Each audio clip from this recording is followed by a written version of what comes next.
Percepatan digitalisasi. Dulu orang datang ke tempat judi, ke kasino, ke macam-macam dan sebagainya. Sekarang judinya yang datang.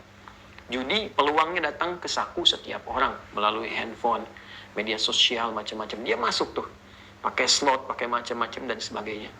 Maka ini sudah diantisipasi jauh-jauh hari. Sepanjang Anda beriman, kata Allah, jangan gadaikan iman Anda dengan perbuatan yang merusak, dengan menghadirkan judi dalam kehidupan. Semakin kuat iman, muncul dia jadi iklan. Ya kan? Muncul kemudian menjadi promosi, ajakan-ajakan. Semakin tinggi iman kita, abaikan, hapus, jauhkan. Ya, jangan sampai masuk ke dalam handphone, diinstal dan terlibat di dalamnya. Mendekati aja nggak boleh. Itu insan beriman. Yang kedua, dipertanyakan akal kita. Sepanjang kau berakal, kata Allah, ini bahaya, ini merusak. Ya, yang pertama disampaikan oleh Al-Quran, satu, ini provokasi amalan setan. Ya, setan itu dari kata satona. Ya, syatona itu artinya yang menjauhkan dari kebaikan, menjauhkan dari rahmat Allah.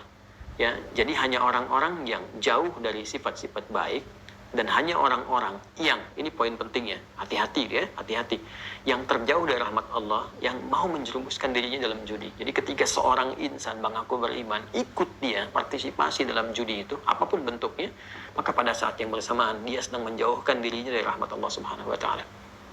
Ya, jadi imannya disoal, akalnya disoal, dia sedang terjauh dari rahmat Allah Subhanahu wa taala, dan dia sedang terjauh dari sifat-sifat kebaikan. Ya, maka bagian akhirnya fajtanibuhu la'allakum tuflihun. Maka hindari. Ini kan kita yakin betul ini bermasalah, hindari supaya engkau cenderung bahagia. Maka poin kelimanya, orang-orang yang terlibat dalam judi sesungguhnya hidupnya jauh dari kebahagiaan. Kalaupun sedang ditipu misalnya, dalam tanda petik ya, saya katakan ditipu nih, dipancing untuk menang sedikit-sedikit untuk dihabisi kemudian sesaat. Pada akhirnya habis. Nanti kita masuk ke ayat 91-nya. Pada akhirnya habis. Ya.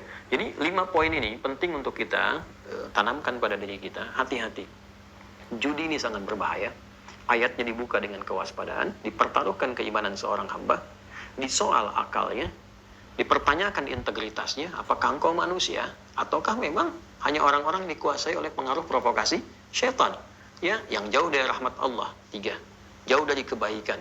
Hanya setan yang mengerjakan perbuatan yang jauh dari rahmat Allah. Hanya setan yang menjauh dari kebaikan. Makanya orang beriman gak mungkin terlibat judi. Dan yang kelima, Anda akan menukar kebahagiaan hidup Anda yang sejati dengan sesuatu yang buruk. Cenderung ini melahirkan satu keburukan dalam kehidupan. Apa di antara aspek-aspek keburukan yang berpotensi didapatkan ketika seseorang terlibat dalam judi? Baik. Innama yuridu syaitan